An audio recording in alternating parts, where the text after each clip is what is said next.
নৱা সমষ্টিৰ প্ৰাক্তন বিধায়ক তথা প্ৰাক্তন মন্ত্ৰী চকুৰ আলী চাহাবে হলীলা সম্বৰণ কৰিছে। মই চেঙা সমষ্টিৰ বিধায়ক হিচাপে তেখেতৰ আত্মাৰ সদ্গতি কামনা কৰিছোঁ আৰু তেখেতৰ পৰিয়ালবৰ্গলৈ সমবেদনা জ্ঞাপন কৰিছোঁ। তেখেত মোৰ প্ৰতিদ্বন্দ্বী আছিল যোৱা নিৰ্বাচনত আৰু তাৰ কিছুদিন পিছতে যেতিয়া মোৰ নিৰ্বাচনত জয় হয় এইখন হস্পিটেলতে তেওঁৰ সৈতে মোৰ প্ৰথম দেখা আৰু সেইদিনা তেখেতৰ সৈতে এষাৰ কথা হৈছিল যে তেখেতে কৈছিল যে মই সকলোকে নিৰ্বাচনত হৰুৱাইছোঁ, তোমাকহে নোৱাৰিলোঁ, তোমাৰ লগত অহাবাৰ খেলিম। কিন্তু দুৰ্ভাগ্য যে সেইটো নহ'ল। মোৰ আজি সেই কথাবিলাকে বেছিকৈ বিশেষভাৱে মনত পৰিছে।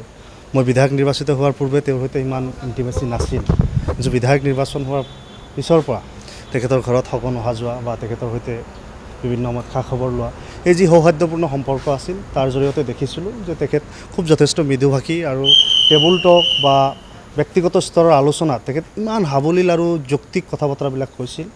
আচলতে চকুৰ আলী চাহাবে কেতবোৰ কাম আধৰুৱা কৰি থৈ গৈছিল চেঙা সমষ্টি, সেই কথাবিলাক মোক কৈছিল তেখেতে যে এইকেইটা কাম তুমি পাৰিলে কৰিবা। আৰু মই চেষ্টা কৰিছোঁ সেইকেইটা সযত্নে সম্পূৰ্ণ কৰাৰ কাৰণে। আৰু মই আশা কৰিছোঁ যে চকুৰ আলী চাহাব সংখ্যালঘু আন্দোলনৰ অন্যতম এজন কাণ্ডাৰীও আছিল। তেখেতে যিটো সময়ত দুৰ্গত সংখ্যালঘু সমাজখন, সংখ্যালঘু আন্দোলন 1979 বা 80 দশকৰ পিছৰ সময়খিনি তেখেতে বিৰাট সাৱলীল ভূমিকা লৈছিল আৰু তেখেতে আমৃত্যু পৰ্যন্ত তেখেতে দেখা গৈছিল যে সংখ্যালঘু আন্দোলনৰ সৈতে তেখেতৰ কণ্ট্ৰিবিউশ্যন কোনো না কোনো প্ৰকাৰে তেখেতে আগবঢ়াই গৈছে।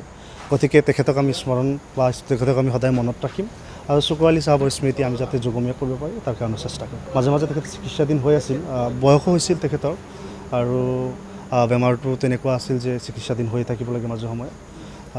তেখেতে দুটা সন্তান এৰি থৈ গৈছে, পৰিয়াল আছে।